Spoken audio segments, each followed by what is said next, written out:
que no se puede poner un sucesor o un socio, hay que poner la esposa que tiene el mismo apellido y que cuida este patrimonio, este poder patriarcal masculino. De todas ¿no? maneras, que la presidenta ha sido una militante histórica desde su juventud, digamos, no es que accede a la política por ser esposa de Néstor. Sí, pero Cristina Kirchner en el 2001 no era una candidata a presidenta, ¿no? En realidad hay una construcción política donde el líder era Néstor, ella tiene un lugar importante, pero en el 2003, cuando ella es la candidata, en realidad sorprende y además, mientras vivía Néstor, Kirchner, la verdad que ese doble comando, a ella le costó mostrar, ahora obviamente está mostrando que ella tiene legitimidad en sí misma, pero mientras él estaba ahí, había un poder detrás del trono, ¿no? ¿Pepe?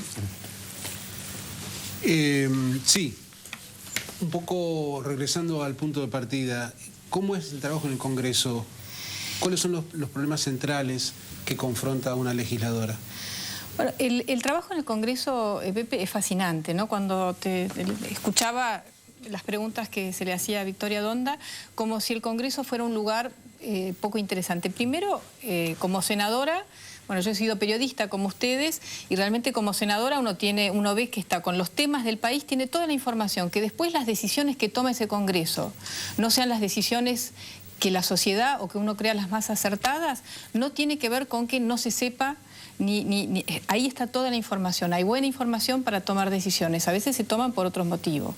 Y después el rol que tiene el Congreso en nuestro sistema político es algo que tenemos que ir consolidando, ¿no? Porque esta idea, además que se ha acentuado en estos últimos 7 años, de la idea de un presidencialismo donde el Congreso es casi una subsidiaria de un poder principal que está en el Ejecutivo, bueno, nosotros tenemos que aprender que la democracia es un equilibrio de 3 poderes que tienen igual importancia. Y en democracia el Congreso es más importante porque es ahí donde está toda la representación y donde está el soberano. Y el Congreso puede remover a jueces de la Corte Suprema, incluso a presidentes de la Nación, cosa que un presidente no puede remover a un legislador, ¿no? Entonces, creo que nosotros estamos aprendiendo, tal vez por la falta de... que el Congreso tiene un lugar fundamental en la democracia. Sobre todo porque la democracia no es solamente el gobierno de las mayorías, es el gobierno de las mayorías y las minorías. De las sociedades que trata de arbitrar entre distintos puntos de vista e intereses y buscar una conciliación y un consenso. Esa es la verdadera, y no el caudillo o la caudilla, no sé cómo se diga, que llega al Poder Ejecutivo y hace lo que quiere y tiene un cheque en blanco. Nosotros todavía tenemos ese modelo, ¿no? Del líder, del presidente al que se le da un cheque en blanco y después todo el mundo dice yo no lo voté, no tuve nada que ver. Senadora, ahora así abruptamente, por lo menos en apariencia, se vuelve a hablar de otra reforma de la Constitución, ¿no? Más allá de las desmentidas del oficialismo, evidentemente esta idea está en función de prorrogar el mandato eventual del kirchnerismo. ¿Cuál es el problema? ¿Por qué la reforma de la Constitución se convierte en una herramienta política y no en un factor institucional que refleja en una reforma el cambio, la evolución de una sociedad? Bueno, lo hemos visto en este periodo democrático, en estos 28 años de democracia, todos los presidentes, todos han tenido esta tentación de perpetuarse en el poder más allá de los 2 mandatos que permite la Constitución. Lo tuvo Alfonsín con el tercer movimiento, Menem realmente... su segundo periodo solamente estuvo trabajando por su reelección y bueno, y en el kirchnerismo una de las cosas que creo que tensó tanto el sistema político era esta vocación de alternarse en el gobierno como una dinastía que se alternaba en el gobierno más allá de 2 periodos, sino marido-mujer, marido-mujer.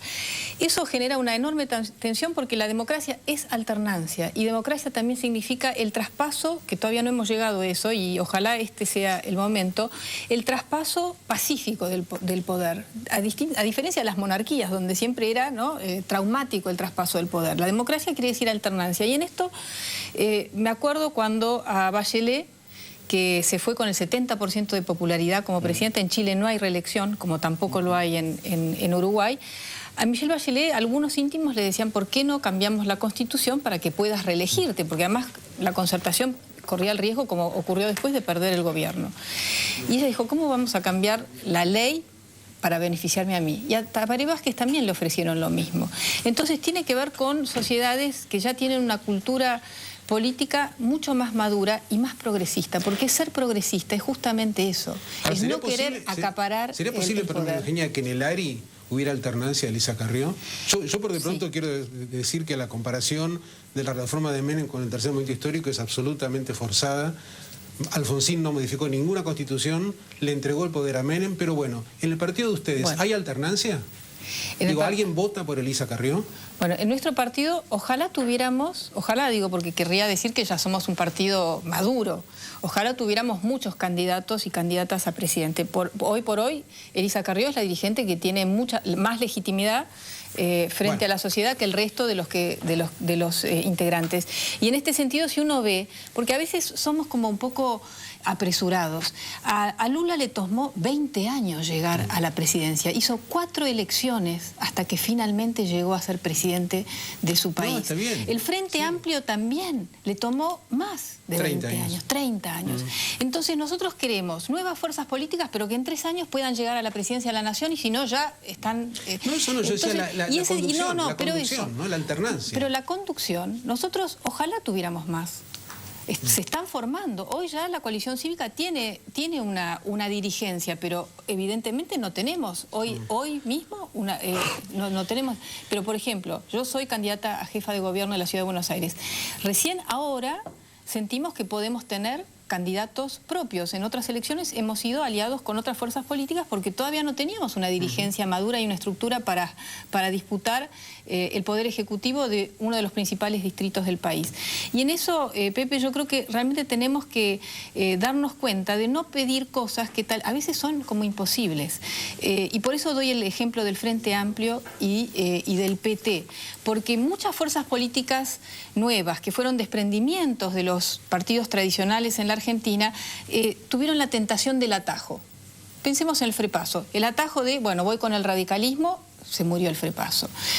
Bueno, a Frondizi le pasó lo mismo, hay un montón de ejemplos, la UCD también, ¿no? Esta idea del atajo, me monto en la estructura grande del partido que quería sustituir y se terminó esa fuerza política transformadora. Y nosotros tenemos vocación... El resultado es que no hay partido, prácticamente. Claro, la verdad es que desde hace varias décadas yo creo que el bipartidismo, los partidos tradicionales en la Argentina no dan las respuestas de desarrollo social, económico, cultural que esperan los argentinos y que necesitamos, pero las fuerzas nuevas no se toman el tiempo, no se dan el tiempo de madurar hasta poder llegar y ser transformadores. Senadora, ¿esto significa que hay que descartar algún tipo de alianza suya de su partido en la Ciudad de Buenos Aires para la candidatura o no? ¿Usted va a ser candidata, pero están abiertos todavía a hacer, no sé, con el propio radicalismo, con el GEN, con distintos sectores? ¿Puede haber algún tipo de confluencia electoral?